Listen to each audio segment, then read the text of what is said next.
The grand chamber of the Zephyrite Supreme Council gleamed with the light of 1,000 ceremonial candles. Ambassador Krelix stood at the center, his forearms raised high, his voice echoing through the vast hall. Around him, the holographic projectors hummed to life, preparing to broadcast the most important message in Zephyrite history.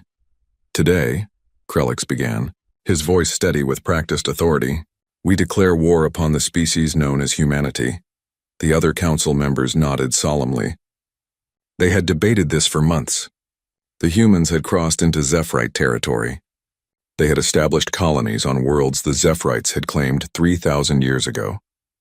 They had ignored every warning, every diplomatic message, every carefully worded threat. The recording began. Krelix read from the ancient texts, invoking the names of Zephyrite gods and heroes.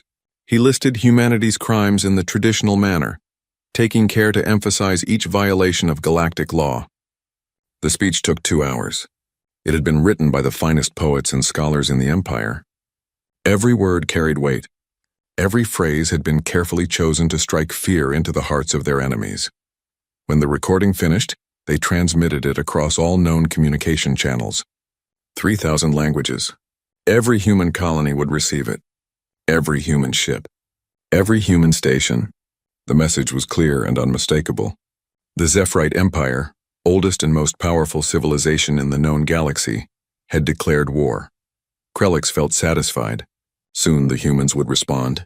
They would beg for mercy. They would offer tribute. They would withdraw from Zephyrite space and accept their place as a lesser species. This was how it always went. The Zephyrites had fought 17 wars in their long history. They had won 17 wars. The first response came 3 days later. Krelix hurried to the communication center, his heart's beating fast with anticipation. Finally, the humans would show proper respect. Finally, they would understand their mistake. The message was short. Very short. Thank you for your message. The Galactic Relations Office is currently closed for the weekend. Our business hours are Monday through Friday, 9 a.m. to 5 p.m. Earth Standard Time. Someone will respond to your inquiry within 3 to 5 business days. For urgent matters, please press 1. For colony permits, please press 2. For Krelix stared at the screen. It was an automatic reply. A recording. The humans had not even bothered to listen to their declaration of war. They had simply filed it away like some minor administrative matter. Perhaps they did not understand, suggested Council Member Theradun. Perhaps their translation was faulty. We sent it in 3,000 languages, Krelix replied, his voice tight, including their own. Then perhaps this is some strange human custom, offered another council member. A negotiating tactic. They wish to appear unconcerned. Krelix considered this. Yes, that must be it. The humans were trying to seem brave. They were hiding their fear behind bureaucratic procedures. This was actually quite clever in a primitive sort of way. We proceed as planned, Krelix announced. The Warfleet launches tomorrow. The Zephyrite Warfleet was magnificent. 200 ships, each one a masterpiece of engineering and art. The flagship alone carried 10,000 warriors. Admiral Vexthor commanded from the bridge, his ceremonial armor polished to perfection.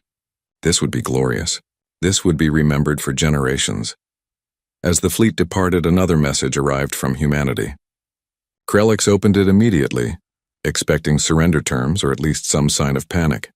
Dear Zephyrite Empire, the message read, we acknowledge receipt of your declaration of war dated Standard Calendar 2247-09-15. This matter has been forwarded to the appropriate department. Is there anything else we can help you with today? Please rate your customer service experience by clicking the link below. Krelix felt his secondary stomachs twist. This was not normal. This was not how species behaved when faced with annihilation. Should we send another message? Asked his aide, a young diplomat named Prelix. No, Krelix said slowly. We wait. Once our fleet arrives at their borders and begins the attack, they will understand. They will have no choice but to understand. 3 weeks passed. The Zephyrite fleet moved through space at maximum speed. They would reach human territory in another 2 months. Krelix spent his days monitoring human communications, waiting for signs of fear, of military mobilization, of anything that showed they took the threat seriously. Human news broadcasts were baffling. They mentioned the war declaration once briefly. On a program called News at 6, the anchor, a female human with an oddly cheerful expression, spent 15 seconds on it, The Zephyrite Empire has declared war on humanity, she said, smiling at the camera. In other news, celebrity couple Brad Morrison and Jennifer Cole have announced their engagement. We'll have exclusive details after the break, 15 seconds. They had given the most important event in recent galactic history 15 seconds, sandwiched between weather reports and entertainment gossip. Krelix watched in disbelief as human society continued exactly as before.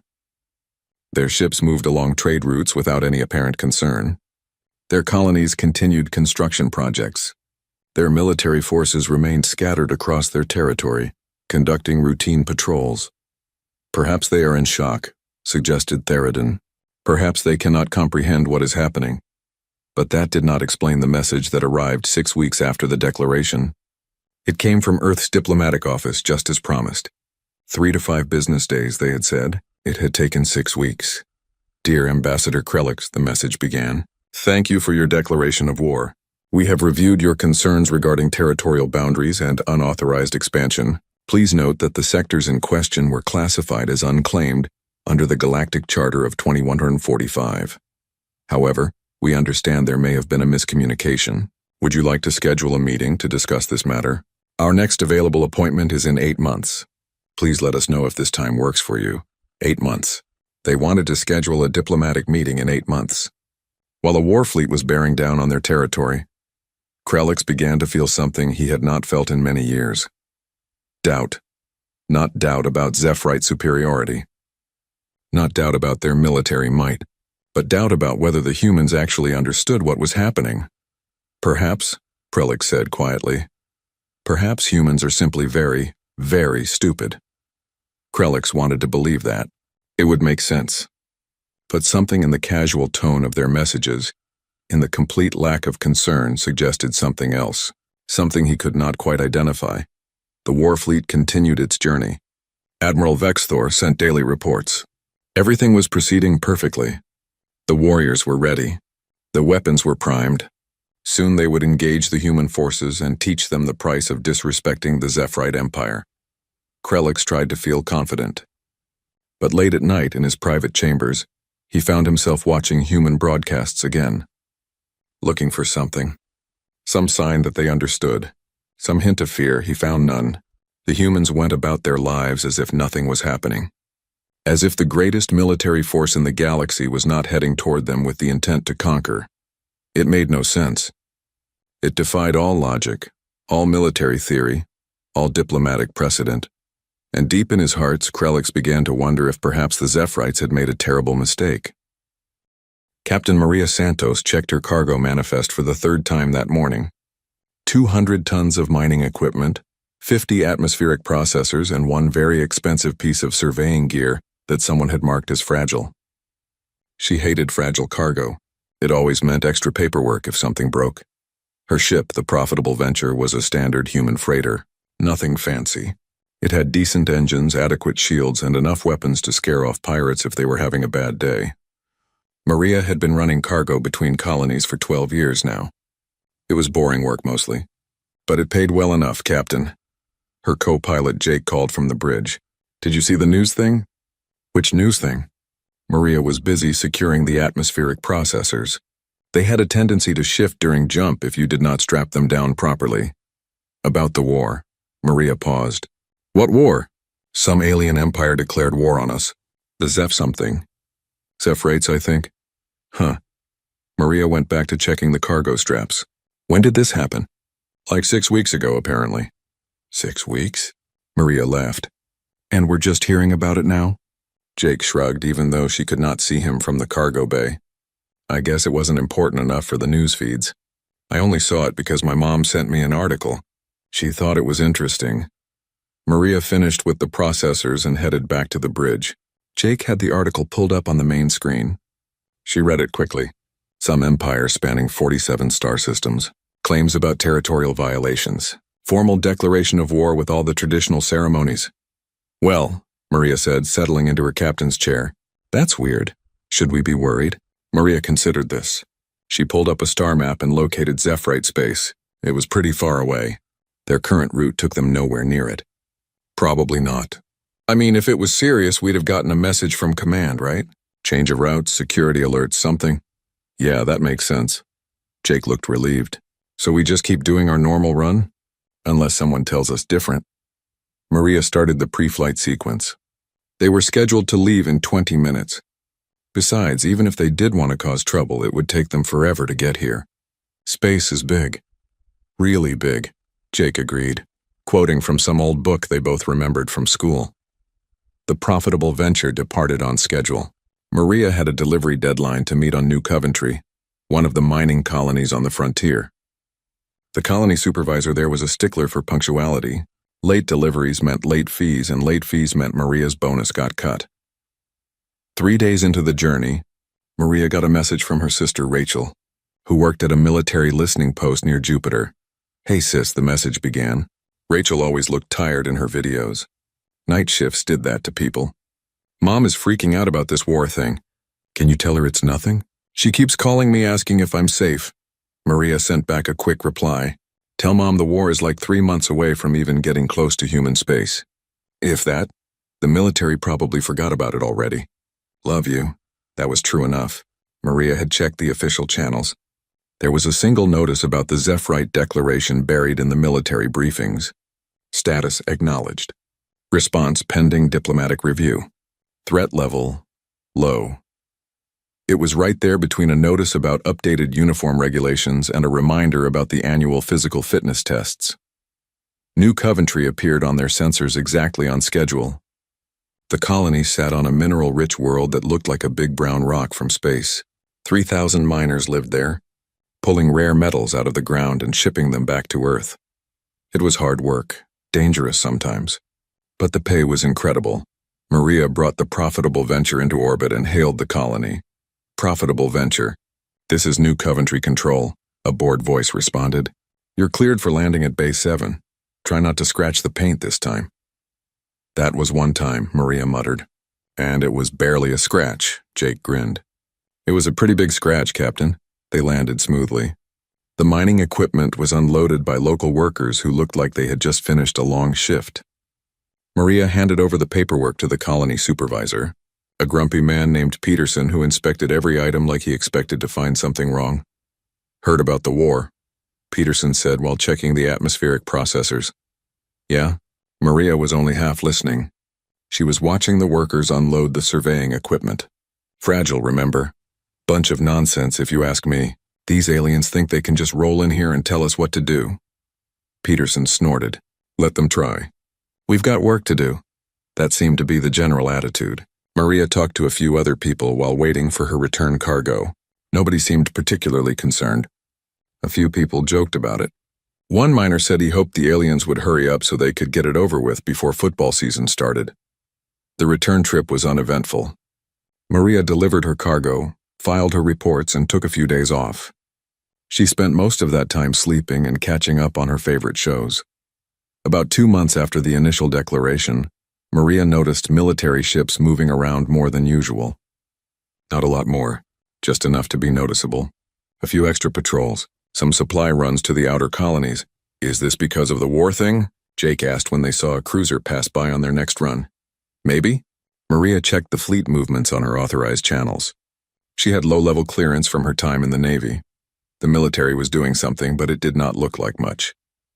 Standard defensive positions, routine readiness checks. Nothing that suggested panic or emergency preparations. She did notice one thing, though. A lot of the really big ships, the dreadnoughts and carriers, were not moving toward Zephrite space.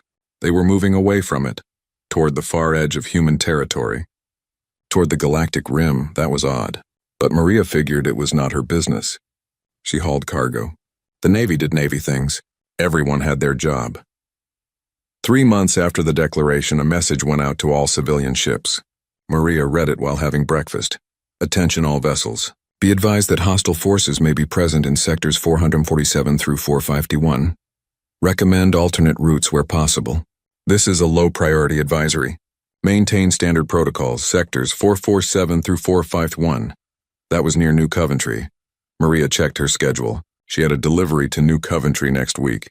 She sent a message to Control. "Do I need to postpone the New Coventry run?" The reply came back in an hour.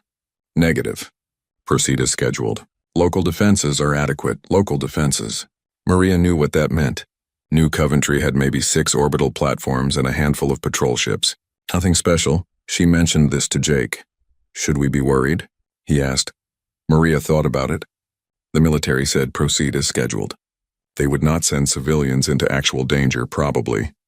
Nah, they've got it covered. If you say so, Captain. Maria did say so, and she believed it mostly.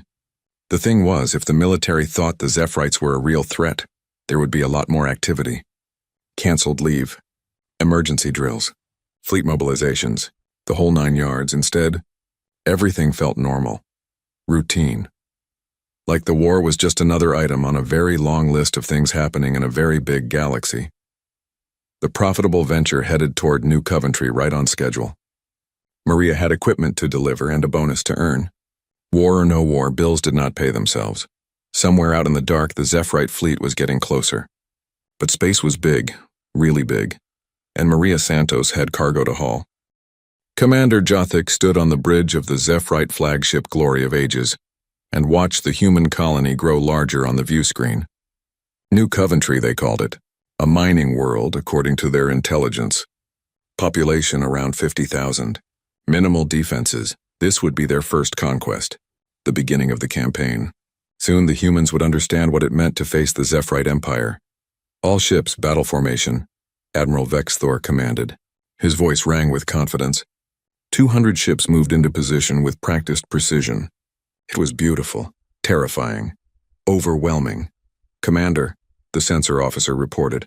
We're detecting 6 orbital defense platforms and 3 patrol ships. Jothic frowned. Only 3 patrol ships? Are you certain? Yes, Commander.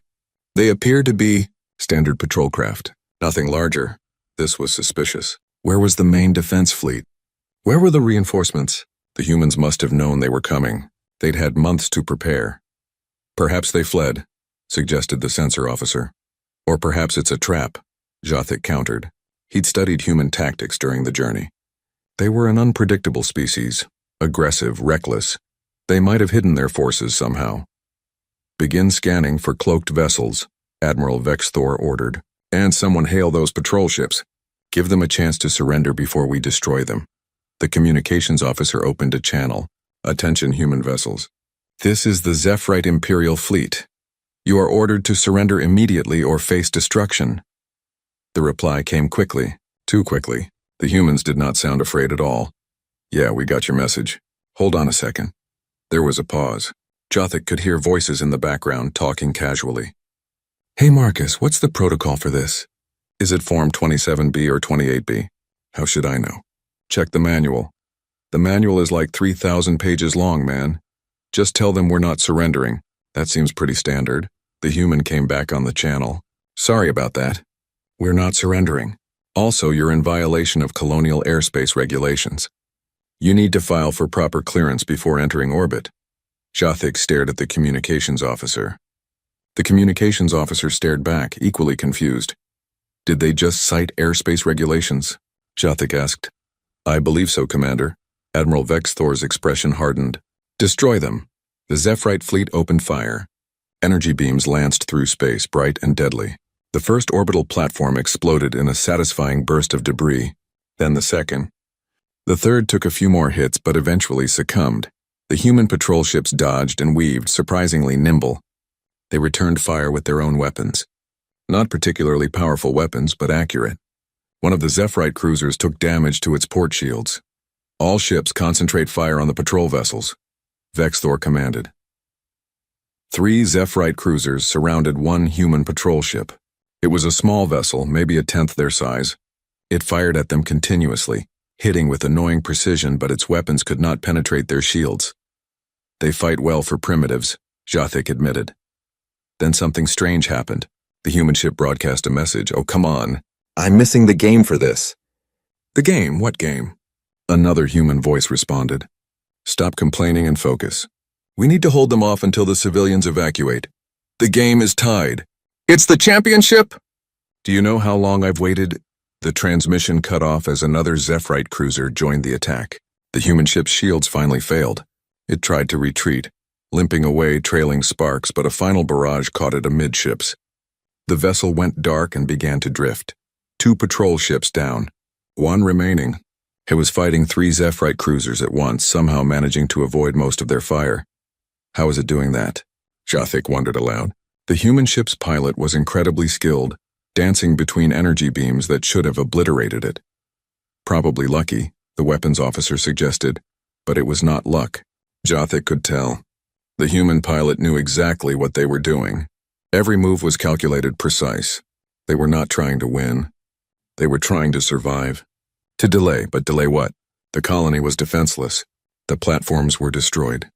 The patrol ships were beaten. Final warning to the human vessel, Vexthor said. Surrender or be destroyed. The human response was immediate. Yeah, that's gonna be a no from me, buddy. But hey, good effort with the threatening. Real scary. Really selling it.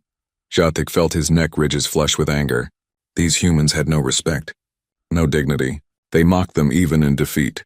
Destroy them, Vexthor ordered coldly. It took another 5 minutes. The human ship fought until its weapons failed, until its engines died, until it was nothing but a drifting hull, but it never surrendered. All hostile vessels eliminated, the sensor officer reported. The colony is defenseless. Begin landing operations, Vexthor commanded. Commander Jathic, you will lead the ground forces. Take the colony. Show them what it means to defy the Zephrite Empire. Jathic assembled his warriors. They boarded the landing craft with pride and anticipation. This was what they had trained for, what they had dreamed of, glory in battle, victory and conquest. The landing craft descended through the atmosphere. New Coventry's surface was ugly. Brown dirt, gray rocks, mining facilities scattered across the landscape. The colony's main settlement was a collection of prefabricated buildings and industrial complexes. They landed at the main spaceport. Jathic expected resistance. Armed defenders, barricades, something. Instead, they found a crowd of humans standing around looking annoyed. One of them, a large male with a graying beard, stepped forward. You're the invading army? Jathic raised his weapon. I am Commander Jathic of the Zephrite Imperial Forces. This colony is now under Zephrite control. You will surrender immediately. The human looked back at the crowd. They're serious. Huh, another human said. That's actually happening then. Apparently. The bearded human turned back to Jathic. Look, I'm Peterson. I run this colony. Can you guys at least let us finish the current mining shift? We're behind on quotas as it is, and this really isn't helping. Jathic was speechless. They were being invaded, and this human was worried about mining quotas. You are prisoners of war, Jathic said slowly, enunciating each word. You have no say in what happens now. Peterson sighed heavily. Fine, but you're explaining this to corporate. They're going to be pissed about the production delays. Over the next few hours, Jathic's warriors occupied the colony. The humans offered no resistance. They complained a lot, but they did not fight. They just went about securing equipment, backing up data, and grumbling about the inconvenience. This is not normal, Jathic told his second-in-command. Conquered people should be afraid. They should be panicking. Perhaps they are in shock, Commander, but they did not look like they were in shock. They looked annoyed, frustrated, like someone had canceled their plans for the weekend. One human, a young female, approached Jathic. Excuse me, are you in charge? I am Commander Jathic. Great. Look, we've got some volatile chemicals in Storage Bay 7. If you guys are going to be moving stuff around, be careful with those. They're explosive. And expensive. You're giving me safety warnings. Well, yeah. I mean, you blow up the chemicals, you blow up half the colony, and then nobody wins, right? Just trying to help? Jathic did not know what to say. This was the strangest conquest he had ever participated in. The humans acted like this was a minor inconvenience, not a catastrophic military defeat. That night, Jathic sent his report to the fleet. Colony secured. Minimal resistance. Human forces defeated. Population compliant but unusual. He wanted to say more. Wanted to express his confusion, his unease. But how could he explain this feeling? This sense that something was very, very wrong? The humans acted like they did not care. Like this war did not matter, and that terrified him more than any weapon ever could. Intelligence Officer Meredith had been analyzing human data for 3 weeks now. At first, it had seemed straightforward.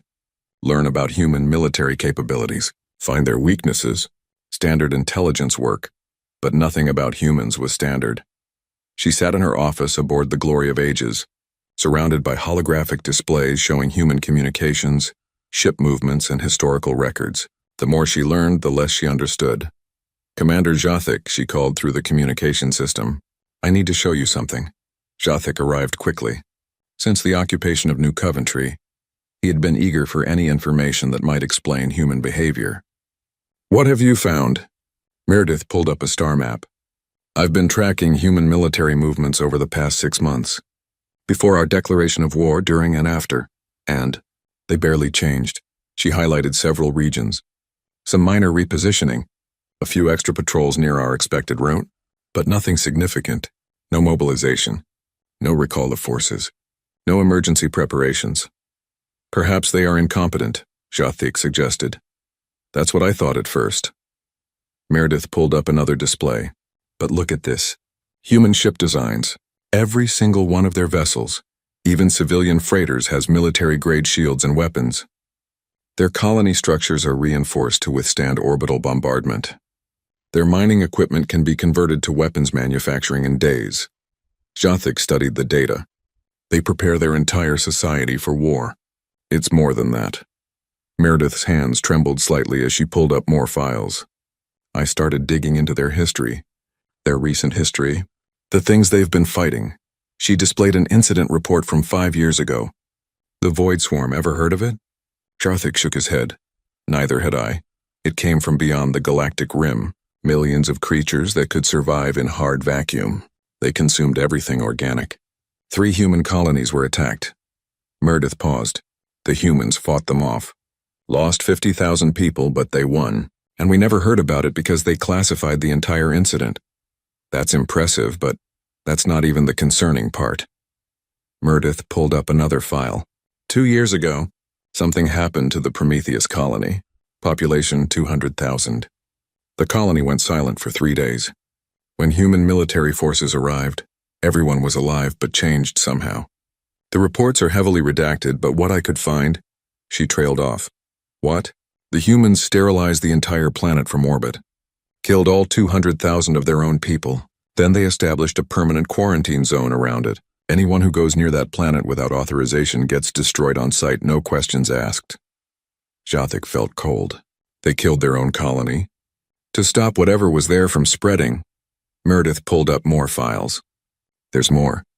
Encounters with something called the Twisted, reality-bending entities that exist partially outside normal space. The humans fought them in the Kepler sector. And here, look at this. Ship logs from the frontier. References to something they just call the thing we don't talk about." "The thing we don't talk about?" "That's all it says. No details, no description. Just warnings to stay away from certain areas. Entire sectors where human ships refuse to go." Meredith met Jathik's eyes. "Commander, I think I know why the humans didn't respond to our declaration of war." "Why?" "Because they're already fighting wars that make ours look like a border dispute. They're fighting things that would give us nightmares, things we can't even imagine." Jathik sat down heavily. "That can't be true. We would have heard. The galactic community would know, would we?" Meredith pulled up human communication logs. "Look at how they talk about these threats. Casual, matter of fact, like it's just part of their normal routine. They've been dealing with existential horrors for decades, and they've gotten so good at it that they don't even bother telling anyone else." She pulled up one final document, a human military report. "This is from 3 months ago, around the time we declared war. It's a threat assessment of the Zephyrite Empire." Jathik leaned forward. "What does it say?" "Threat level minimal. Recommendation: standard diplomatic protocols. Monitor situation. Do not redirect resources from primary operations." Meredith's voice was hollow. "We're not even a priority. We're barely a footnote." Jathik felt sick. "What are their primary operations?" Meredith pulled up a tactical map. It showed the deployment of human military forces. The majority of their fleet, their biggest ships, their best warriors, were all concentrated on the far side of human territory. "Away from Zephyrite space, they're fighting something out there," Meredith said quietly. "Something on the galactic rim. Something so dangerous that they keep their entire main battle fleet there permanently." "What is it?" "I don't know. The records are too heavily classified. But look at the ship logs from vessels that return from that region. She pulled up several reports, ships with battle damage that should have been impossible, crew members suffering from psychological trauma, requests for specialized ammunition that violated 3 different galactic treaties. One log entry stood out. It was from the human dreadnought Indomitable, returning from a 3-month deployment on the Rim. All hands accounted for. Victory achieved but Pyrrhic. Enemy forces repelled but not eliminated. They'll be back. They're always back. Recommend continued maximum alert status. Whatever happens, we can't let them through. If they reach the inner colonies, if they reach Earth. The rest was redacted. Jothic read it 3 times. What could make humans write like that? I don't know, Meredith admitted. But I found something else. Look at the human ship that fought our cruisers at New Coventry. The one that held out so long. She pulled up the ship's specifications. Standard patrol vessel. Crew of 20. Designed for anti-piracy operations. Nothing special. It fought like a warship, because to humans every ship is a warship. Every crew is trained for combat. Every colony is a fortress. Meredith looked exhausted. They live like this all the time. Always ready. Always fighting. Because they have to be. But why didn't they tell us? Why didn't they warn the galaxy? Meredith laughed bitterly. Maybe they tried and no one believed them. Or maybe they decided it was better to handle it themselves. Keep the rest of us safe and ignorant. Jothic thought about New Coventry. The humans who had seemed so unconcerned about being conquered. They weren't in denial. They weren't stupid. They just had bigger problems to worry about. We need to tell the Admiral, Jothic said. We need to tell the Council. Tell them what? That we picked a fight with a species that's already fighting for its survival against things we can't comprehend? That our grand invasion is just a minor annoyance to them? Yes, Jothic stood. Exactly that. They went to Admiral Vexthor together, showed him everything. The Admiral listened, his expression growing more troubled with each revelation. When they finished, Vexthor was silent for a long time. This changes everything, he finally said. We need to withdraw immediately. What about New Coventry? Jothic asked. Give it back. Apologize. Do whatever it takes to end this war before we attract their serious attention. Vexthor pulled up the fleet status. Because if we make them angry enough to redirect even a fraction of their real military force toward us, we won't survive. As they prepared the withdrawal orders, Meredith noticed something on her sensors. Admiral, we have incoming ships. Zephrite reinforcements? No, sir, human vessels, moving past us at high speed. They watched as a formation of human warships appeared on their sensors. These were not patrol vessels. These were the real thing. Dreadnoughts, carriers, ships bristling with weapons they couldn't identify. The human fleet did not slow down. Did not acknowledge them. Just passed by like the Zephrite armada was not even there. One of the human ships sent a brief message as it passed. Excuse us. On our way to handle something. Try not to blow anything else up while we're gone. Jothic watched them disappear into the distance, heading toward the galactic rim. What are they going to fight? He whispered. No one answered, because no one wanted to know. Ambassador Krelix received the urgent message from Admiral Vexthor while preparing his evening meal. The war had been going so well, or so he thought. New Coventry conquered. Human resistance minimal. Everything according to plan. The message changed everything. Return to the Council immediately. Emergency session. We are withdrawing all forces. Withdrawing? After just one conquest? This made no sense. Krelix rushed to the Council chambers. The other members were already assembled, their expressions grim. Admiral Vexthor stood at the center, looking like he had aged 10 years in a matter of days. Explain, Council Member Theradune demanded. Vexthor played the intelligence reports, the data about human military capabilities, the classified incidents, the threats they faced, the enormous fleet stationed at the galactic rim. The Council watched in growing horror. This cannot be accurate, one member protested. Our intelligence must be mistaken. It's all verified, Vexthor replied. Multiple sources, cross-referenced. The humans have been fighting a war we knew nothing about. A war that makes ours look insignificant. Krelix felt his world tilting. They had poked a sleeping giant. Worse, they had poked a giant that was already busy fighting monsters. We withdraw immediately, Krelix announced. Send peace envoys. Apologize, return New Coventry. Whatever it takes, agreed, Theradune said. The vote was unanimous. They sent their finest diplomats to Earth, offered reparations, begged forgiveness, waited anxiously for the human response. It came 2 days later. Oh, were we at war? Sorry, we've been a bit distracted. Sure, peace sounds good. We'll send someone to sign whatever paperwork you need. How about next month? We've got our hands full right now. Next month. The humans would get around to officially ending the war next month. When they had time. When they were not busy with whatever they were actually fighting. The Zephyrite fleet began its retreat. Commander Jathik supervised the withdrawal from New Coventry. The humans there seemed almost disappointed to see them go. That's it? Peterson asked. You're leaving already? The war is over, Jathik explained. We are returning your colony. Huh, okay then. Peterson looked at his datapad. I need you to sign some forms. For the damage reports. Corporate will want documentation. Even in withdrawal, the humans were concerned about paperwork. As the Zephyrite ships departed New Coventry, Jathik stood on the bridge and watched the planet shrink behind them. He felt relief. They had survived their encounter with humanity. Barely. Commander, the sensor officer called. Multiple contacts ahead. Human warships. Jathik's heart skipped. Were the humans attacking despite the peace agreement? But no. The human fleet was moving perpendicular to their position. Not toward them, past them. A massive formation of warships heading somewhere else. Somewhere more important, the ships were massive. Dreadnoughts that dwarfed anything in the Zephyrite fleet. Carriers that could hold hundreds of fighters. Vessels covered in weapons and armor and things Jathik could not identify. And the damage. Every ship bore scars. Blast marks. Hull breaches that had been hastily repaired. These were not parade ships. These were warriors returning from battle. One of the human vessels sent a casual transmission as it passed. Hey there.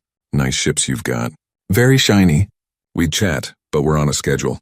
Got some bad guys to shoot. You folks take care now. The transmission cut off. The human fleet continued on its way, disappearing into the vast darkness of space. Jathik realized he was holding his breath. He forced himself to exhale. Where are they going? His second-in-command asked. Somewhere we should be grateful we don't have to follow, Jathik replied. The journey back to Zephyrite space took 3 months. 3 months of quiet reflection, 3 months of understanding just how close they had come to destruction. Ambassador Krellick spent those months writing his report. It would be the most important document in recent Zephyrite history, a complete reassessment of humanity and their place in the galaxy. He titled it, The Humans, a Revised Strategic Analysis. The report was blunt. Humans were not the primitive upstarts the Zephyrites had assumed. They were warriors hardened by conflicts the Zephyrites could barely imagine. They had fought and defeated threats that would have destroyed the Zephyrite Empire. More importantly, they had done it quietly. Without boasting. Without demanding recognition, they had simply handled their problems and moved on. We must seek alliance with humanity, Krellick wrote in his conclusion, not as a matter of conquest but as a matter of survival. Because if the threats they face on the galactic rim ever break through, we will need them. We will need their strength, their experience, their weapons. And if we have made enemies of them instead, if we have earned their anger, then we will have no one to protect us from what comes next. The council read his report in silence. When they finished, Therodun spoke first. We must make amends. Proper amends. Not just peace, but friendship. Agreed, Krellick said. I will volunteer to be our permanent ambassador to Earth. Someone needs to build bridges between our peoples. And someone needs to find out what they're fighting, another council member added. We need to know what threats exist out there, what dangers we've been ignorant of. Admiral Vexthor, who had been sitting quietly, finally spoke. I saw one of their wounded ships up close. During the withdrawal, the damage it had sustained should have destroyed it 10 times over. But it was still flying, still fighting. He paused, his expression haunted. Whatever did that to them, whatever they're fighting out there in the dark, I hope we never have to face it ourselves, because if we do, I don't think we'll survive. The council adjourned. Krellick returned to his quarters and began preparing for his new role. Ambassador to Earth. Bridge builder between civilizations. He thought about the human who had answered their declaration of war. The bureaucrat who had simply filed it away and sent an automatic response. At the time, it had seemed like disrespect. Now he understood. It was perspective. When you spent your days fighting nightmares from beyond reality, A conventional war with a regional empire was just paperwork, an administrative matter to be handled when time permitted. Months later, Krellick stood on Earth for the first time. The planet was beautiful, blue oceans, green continents, peaceful. He met with the human diplomatic corps. They were polite, professional. They accepted the Zephyrite apology graciously. They signed the peace treaty without drama. "Thank you for understanding," Krellick said, "about the war, about our mistake." The human diplomat, a middle-aged woman named Ambassador Chen, smiled warmly. "Don't worry about it. These things happen. Miscommunications, territorial disputes. It's all pretty normal." "Normal," Krellick repeated. To humans, their war had been normal. A minor inconvenience. "We're actually glad to have another ally," Chen continued. "The more friends we have, the better. Because out there," she gestured vaguely toward the sky, "well, there's a lot of galaxy. And not all of it is friendly." "What are you fighting?" Krellick asked. "Out there on the rim." "What is it?" Chen's smile faded slightly. "Nothing you need to worry about, Ambassador. We've got it handled, but we've got it handled," she repeated more firmly this time. "That's our responsibility, our burden. You just worry about keeping your people safe and being a good neighbor. That's all we ask."